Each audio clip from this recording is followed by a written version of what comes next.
Good to see you on this Wednesday morning. My name is Bill. A pleasure to introduce to you our very good friend Matt Lee, here to discuss November real estate listings for Kingston and area. They're just released. These numbers are hot off the presses. Matt, how do you decipher them? Good morning. Good morning. Yeah, things are looking good. I mean, we basically are seeing this same trend that we've talked about for a long time. What we're seeing is the listings are kind of getting shorter. The prices have gone up. We have seen an increase in sales because we kind of went through this wave where, like we said, we weren't able to do stuff earlier, so it's still kind of that continuing number, and and prices are up right now. Okay, first stat to look at, quantity sold. Yeah, so we're up 25%. So 2020, we did 333 sales. In 2019, we did 267 sales. So we're up 25% in sales from last November to this November. Fall is a busy market anyways. We're just finding that that trend is just still continuing. So anything that comes up, that is good and that they're looking for, they're going at really quickly. Interesting stat here, median price, 21% jump in the past November of 2020 to November of 2019. Is 21%, is that normal? That's a huge number. Like, we basically have seen, where we've been doing this for years, we would normally see the numbers around 5 to 8%. Wow. And I would say that even before that, the steady number was 4 to 5%. And, we're kind of seeing this 21%. We'll have to see what happens at the end of the year, just to see what the whole year is going to be. But November, that's a big number. Last year was 364,900. This year is 440,000. And that's the median. They're taking out the top numbers, they're taking out the bottom numbers, and they're trying to find that average within itself. So I think that is that's a big jump in what we're seeing. So I think that if we looked over and saw what was happening this year, it does make sense. I think that interest rates are down, people are out looking. We're seeing some people come from Toronto, but we're seeing a lot of within town moving itself too. So I think that this isn't just outer area driving prices up. This is interest rates are low, people are wanting to get into the house that they want, and we're not spending money on travel. No, they're looking and finding what they want, and then they're going for it. That's all. Quantity active is the next stat. To me, these set of numbers show that if you have property, a lot of people are hanging on to it. Yeah.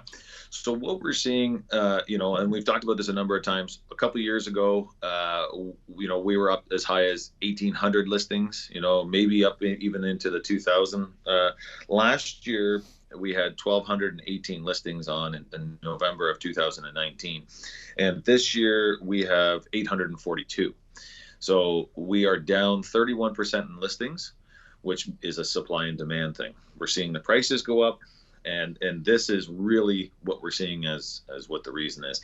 I think that if you look at the interest rates, BMO and RBC were the ones that came out a few years ago and said, we're going to have a shortage. And I mean, COVID kind of kicked it into overdrive, but we saw this coming. Like, if you went to 2017 and then 18 and 19, we had this market that was shrinking. And it must really have to do with how people signed their 5-year fix.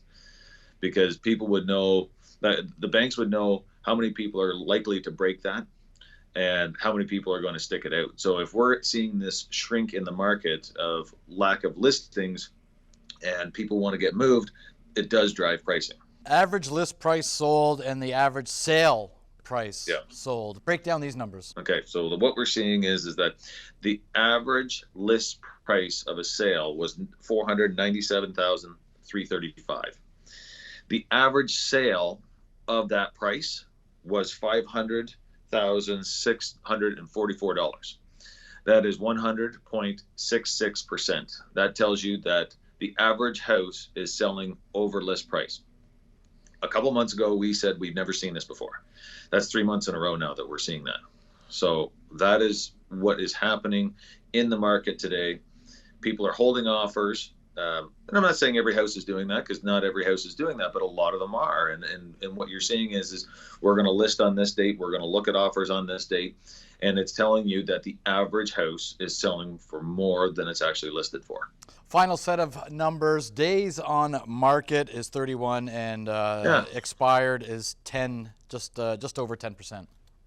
Yeah, so days on market is actually, it's funny because it's staying at that 30-day mark. I mean, 31 days, 27 days. We've seen these in the past. The expiries is shrinking. So you're seeing that what we had seen in the past is 18 to 22% would expire. So you have this market where some houses aren't selling and they're expiring off that 60, 90, 120-day contract. What we're seeing is that shrunk to 10%, which means that those houses are selling. So the people are not letting it get to that point where there's more coming off the market as a sale than it is from the expired. Matt, thank you so much for keeping us updated on Kingston's very healthy real estate market.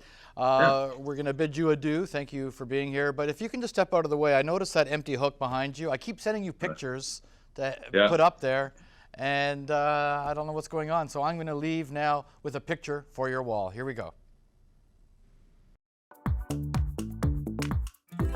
Real estate tips brought to you by Matt Lee of Royal LePage.